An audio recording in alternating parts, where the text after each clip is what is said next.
아니 제목 보세요. 119로 신고했는데 시신으로 발견된 이거 믿기지가 않는 일이 어떻게 벌어질 수 있는 거예요, 김묘성 기자님? 네, 너무나도 안타까운 일입니다. 지난달 8일 저녁입니다. 부산 서구에 위치한 119에 신고 전화 한 통이 접수가 되는데요. 네. 전화라는 사람은 50대 남성이었습니다. 본인의 몸이 이상하기 때문에 신고를 한 거예요. 네. 내가 지금 몸 상태가 위급하니까 구급대원을 보내달라라고 신고를 합니다. 네. 그러면서 자신이 살고 있는 오피스텔 주소, 건물명, 호수 이렇게 자세히 설명을 하죠. 다행이네요. 네. 네, 그리고 소방당국은 구급 출동 지령을 내립니다. 네. 그런데요, 소방당국이 신고자의 위치를 찾기 위해서 사용하는 그 시스템이 있는데 긴급 구조 표준 시스템이라는 게 있다고 합니다. 그런데 이게 제대로 작동을 안 한 거예요. 그래서 길을 잘못 안내합니다. 어머나? 그래서 결국 출동한 대원은 이 50대 남성을 발견하지 못한 채로 그냥 신고가 마무리가 되고 맙니다. 어머나. 아니 근데 지금 119 이 구급대원들, 이 구급차에 어떤 시스템이 있는가는 모르겠지만 쉽게 말하면 허준 변호사님, 우리 일반 운전자들이 차에 달고 다니는 내비게이션 그게 잘못 작동됐다는 뭐 그런 거예요? 좀 더 구체적으로 말씀드리면 지금 119 구급대에서 사용하는 긴급구조 표준 시스템이 받아서 사용하는 업체의 지도가 있어요. 그런데 그 지도에 오류가 있었던 겁니다. 아하. 그러니까 그 지도에서 잘못된 쪽으로 안내를 하니까 어머나. 가니까 아무것도 없는 그런 어머나. 상황이 된 거예요. 어머나. 결국 50대 남성이 신고 접수 일주일 뒤인 지난 15일, 그러니까 추석 연휴 첫날이었는데 자택에서 숨진 채 발견이 되고 많은 안타깝고 황망한 사건이 벌어지게 된 겁니다. 어머나. 부산 소방재난본부 관계자는요, 당시 신고자가 알려준 주소를 지도에 검색을 했는데 아무것도 안 나왔다는 거예요. 그래서 건물명으로 검색을 하고 일단 현장으로 출발을 했다고 합니다. 그런데 안내해준 대로 도착을 해봤더니 신고자가 말한 층수를 넘는 건물이 없는 다 낮은 건물들밖에 없었다는 거예요. 그리고 신고자에게 다시 연락을 했는데 연락이 되지 않는 상황이었는데 어머나. 최근 5년간 출동 기록이나 이 신고자의 신고 이력 같은 것들을 조사를 해봤지만 전혀 나오지 않아서 그냥 그 주변만 왔다 갔다 하면서 찾다가 결국에는 찾지를 못했다는 거예요. 그래서 현장 도착 10여 분 뒤에 철수할 수밖에 없는 상황이었다고 합니다.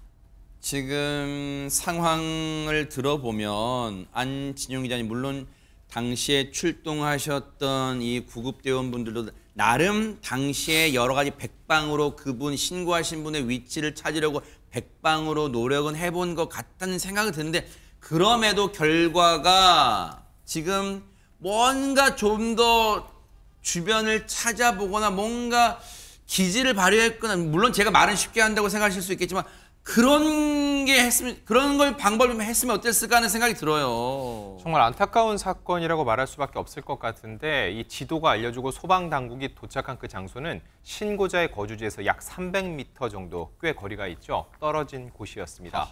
이 부산 소방재난본부는 긴급구조 표준 시스템 점검하고 개선 방안을 모색할 방침인데, 일단 지난달 27일에 해당 업체를 통해서 지도 수정을 요청을 해서 이제는 검색을 하면 해당 장소가 정확히 나온다고 합니다. 하지만 이미 이 50대 남성은 숨진 뒤고 그야말로 사후 약방문이 되고 말았습니다. 이게요, 어처구니없는 사건이에요. 보세요. 이게 기술 발전의 맹점, 허점이에요. 구멍이에요. 이런 기술이 발전하고 내비게이션이 막 진화하고 그러면 모든 게 우리가 다 편할 것 같죠. 근데 보세요. 이런 맹점이 생기면 여기에다가 의존하다 보니까 결국 이 소중한 생명을 살릴 골든타임 놓친 거예요. 근데 우리가 언제부터 내비게이션만 의존해 있어요? 아니, 지도를, 왜냐면 이런 매뉴얼을 알고 있다, 이런 혹시 오류가 생길 수 있다면 이 동네 구석, 왜냐면 119가 관할만 도는 거잖아요. 관할 외에는 안 가는 거니까. 그럼 관할 내에서 어떻게든 구석구석을 파악하는 연습도 필요했던 거 아니에요? 우리가 도로, 일반 책자 보고 찾아갈 수 있어야 되는 거 아니에요? 그러니까요. 지금 말씀하신 것처럼 일주일이라는 시간이 있었잖아요. 이분이 네. 사망하기까지 일주일, 신고하고 사망하기까지 일주일이라는 시간이 있었어요.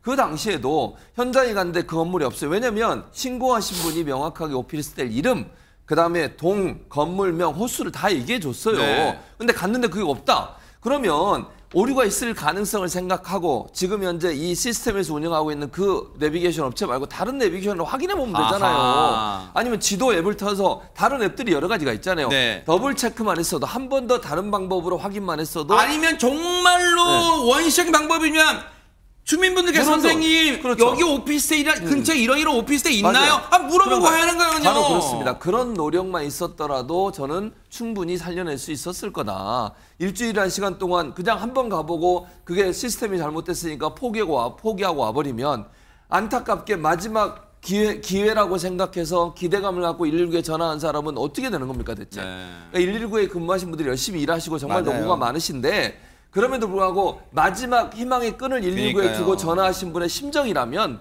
그냥 오지 말고 한 번 더 확인해 봐야 되잖아요. 만약에 이게 오피스텔 주소나 건물이나 호수가 없었다면 모르겠어요. 네. 이게 있는 상태라면 충분히 다시 한번 점검할 수 있는 기회가 있었는데 그게 없어 너무 안타깝다 이런 생각이 듭니다.